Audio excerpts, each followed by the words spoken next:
All right, hi everyone. I'm Matt from Jive, and I hate being between beer, but this is an important topic, which is how to avoid getting crushed by your very large early customers. So I don't know if anybody saw this news cycle. It was about from a month ago, and it was a sports fisherman in Hawaii. And he went out on his little boat, and he started casting out his fishing line, and he managed to catch the big one, a giant tuna. And so he started fighting back and forth with this fish, and frankly, it was probably a little bit too big of a fish for him, and he's one-person boat, he's just one guy, but I think he wanted it because he kept fighting and fighting, and eventually this fish actually capsized his boat, and as the boat capsized, the fishing line wrapped around the guy's ankle, and the tuna started dragging him down to the bottom of the ocean. Now, the guy got pretty lucky. He managed to get himself free. He had called for help. That's a picture of what it looked like when the rescue chopper showed up, which was him just in the water swimming next to this capsized boat. Now, amazingly, his buddies came a few hours later to rescue the boat. They found the tuna still on the line, and they were able to reel it in. That's a picture of that. And so it turns out this was actually a very bad day, both for the fishermen and for the tuna. And you probably see where I'm going with all of this, which is if you actually manage to get a giant customer on the line, you better be ready to actually handle them. And this is a pretty serious issue. I've seen companies, startups, either derailed from their innovation agenda, led down a very bad path, or in some cases, they've actually failed as a company because they don't manage these relationships very well. So just a little bit about me. I'm the CTO and co-founder at Jive. We do enterprise social platform, essentially communication and collaboration for both your employees, as well as interacting with your customers and partners.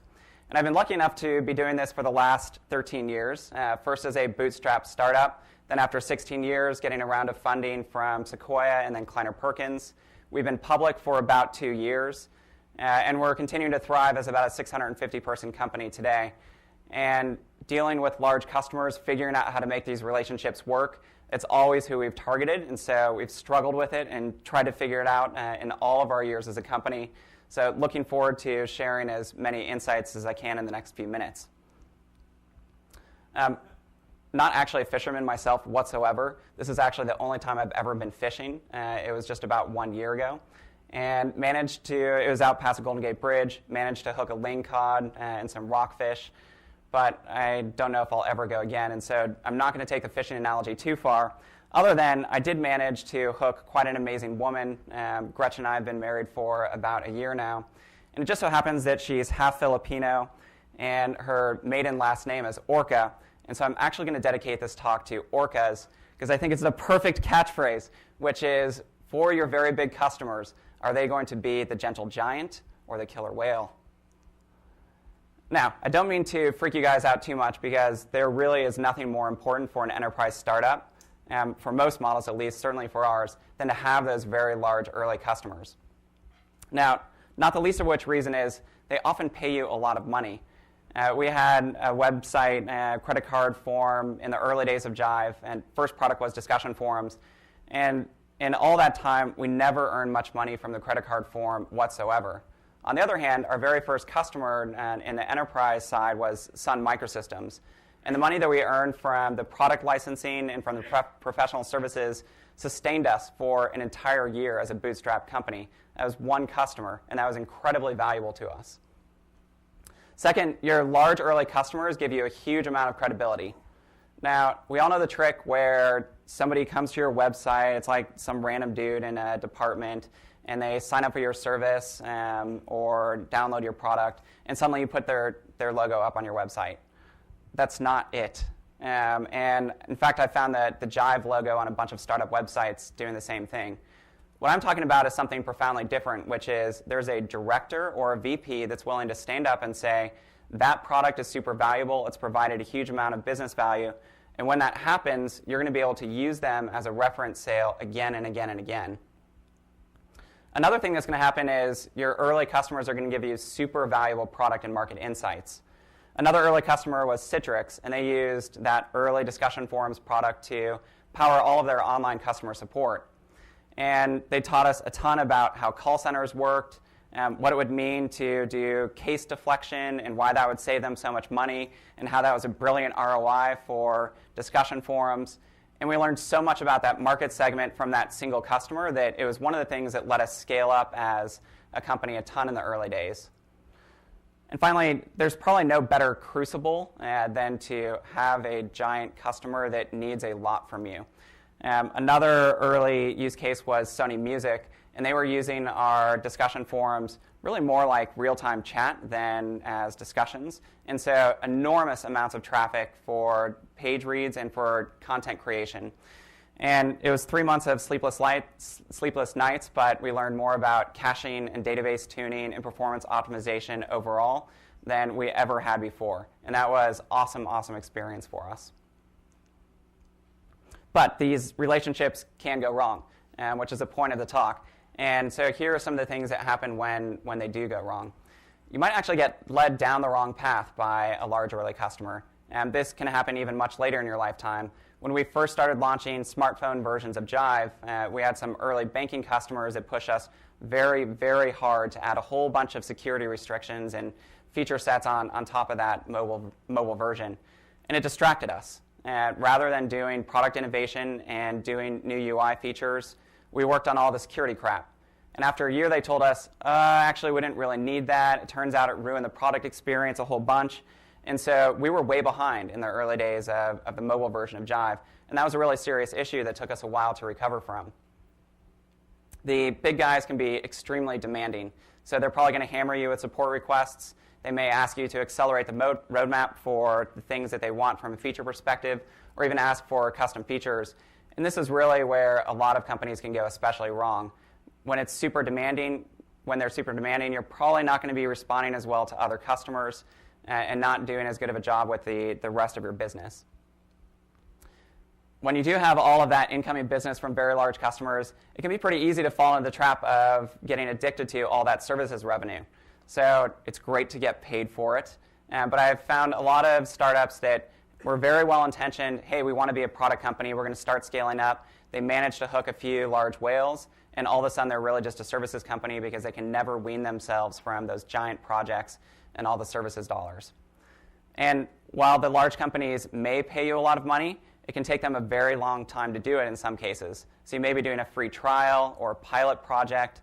You can be waiting month after month after month to actually convert the deal and to get paid and to really get to the next level of success. And meanwhile, you should have been out there looking for all the other low-hanging fruit out there, finding a whale that's actually going to be beneficial to your company.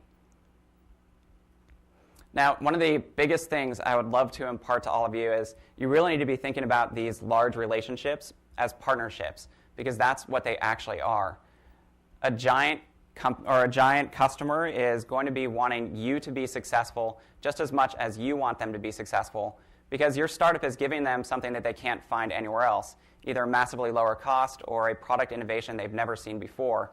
And like any partnership, you need to be thinking about that way in that they're evaluating you a ton, and you should be evaluating them a ton because you're going to be spending a lot of time with them.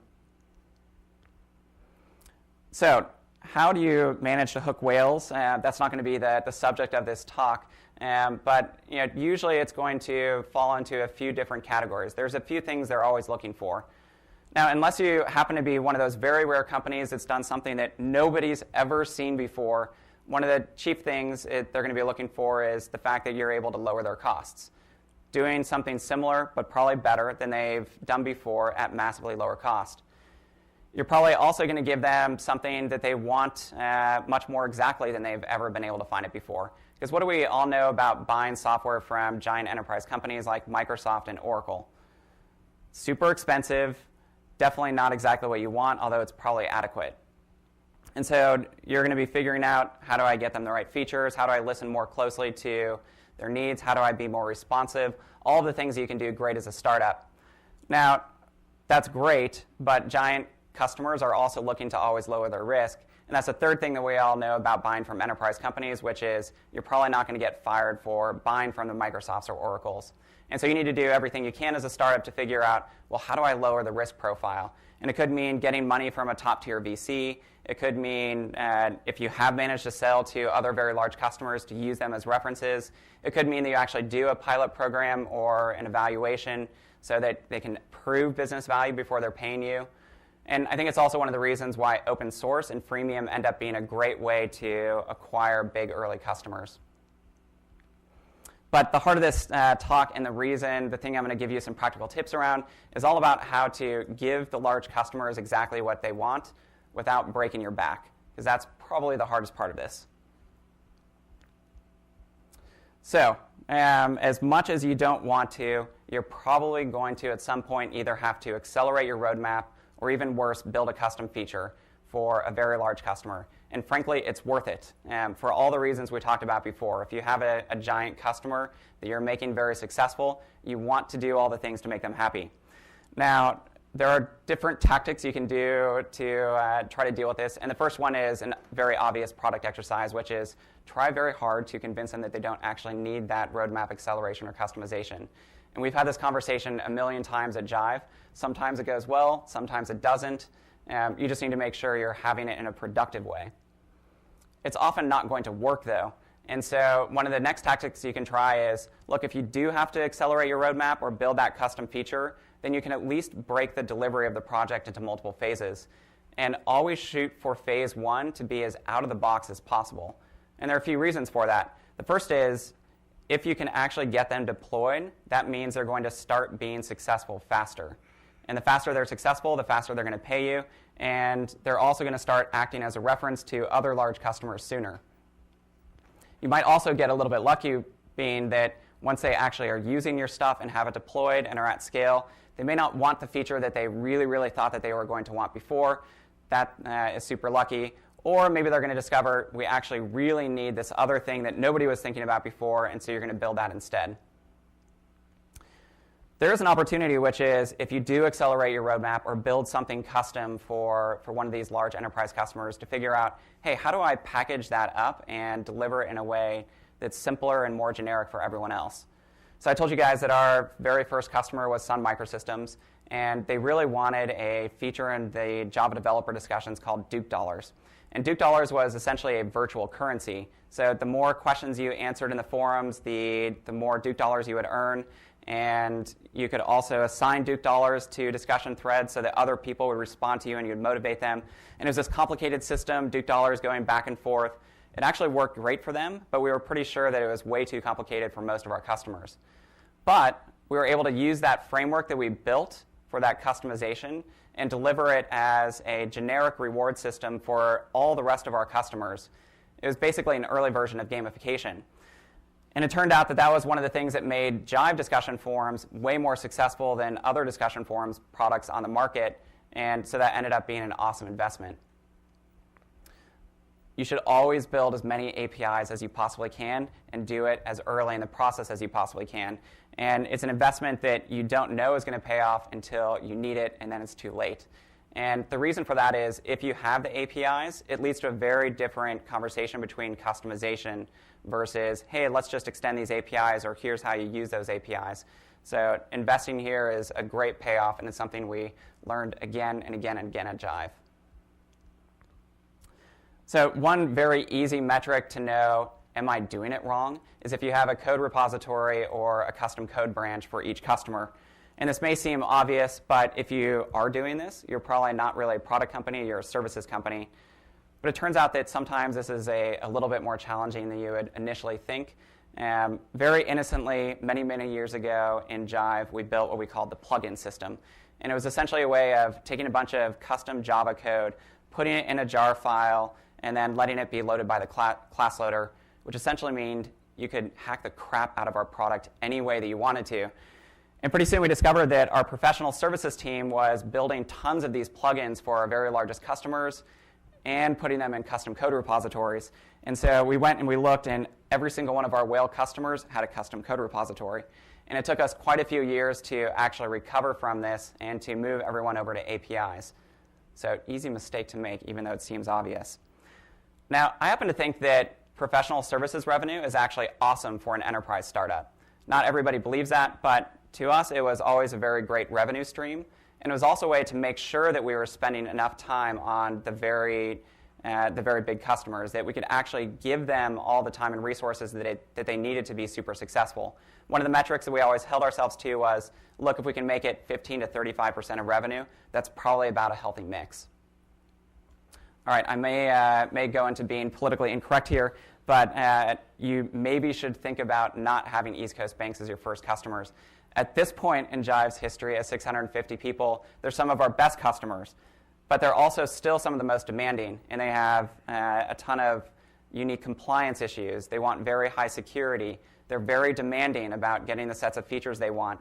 And so maybe it's the ultimate crucible, but this could be a good place to avoid as your very earliest customers.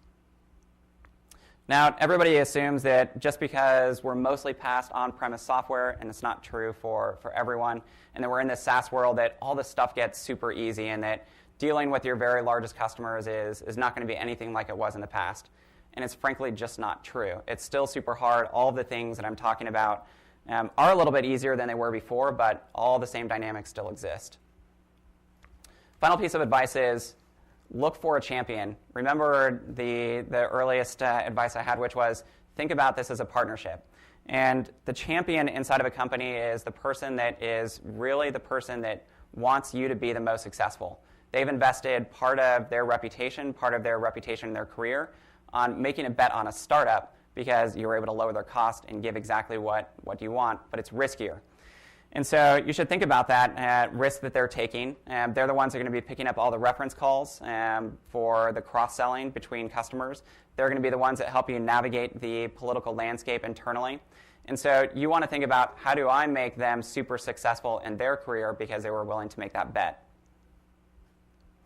Finally, don't fret about it too much. Embrace it. If you can manage to hook giant early customers, there's almost nothing that can supercharge your enterprise startup more. But think carefully about how you do it. Avoid having it break you if you possibly can. Thank you. Open for a couple of minutes of questions, I think, if there are any.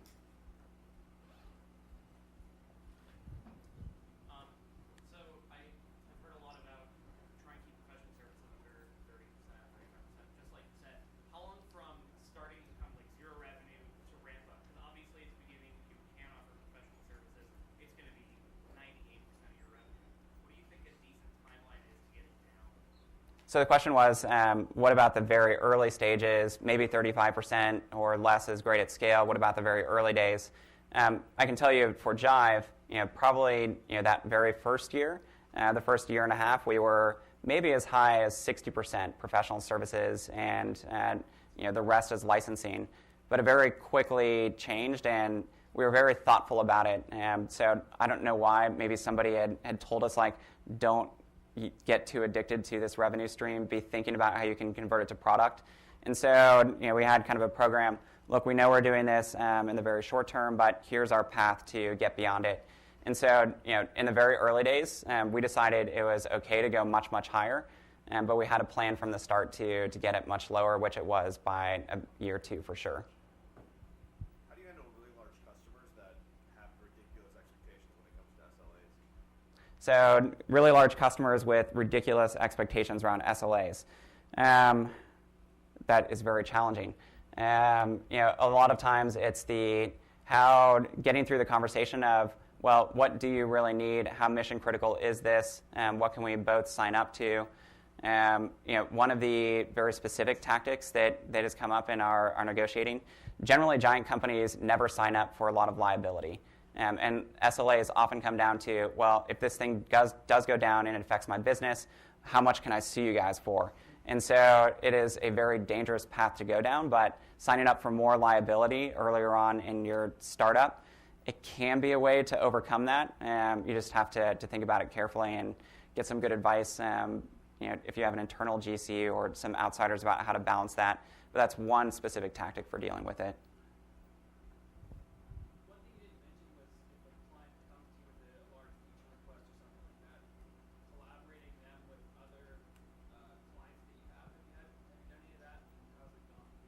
Yeah, so great point. If you do get the custom feature request, you can set up a little bit of a cohort around, well, hey, let's build this for all of you, or let's do some thinking about it. And that tactic works awesome. We've done it a ton of times inside of Jive.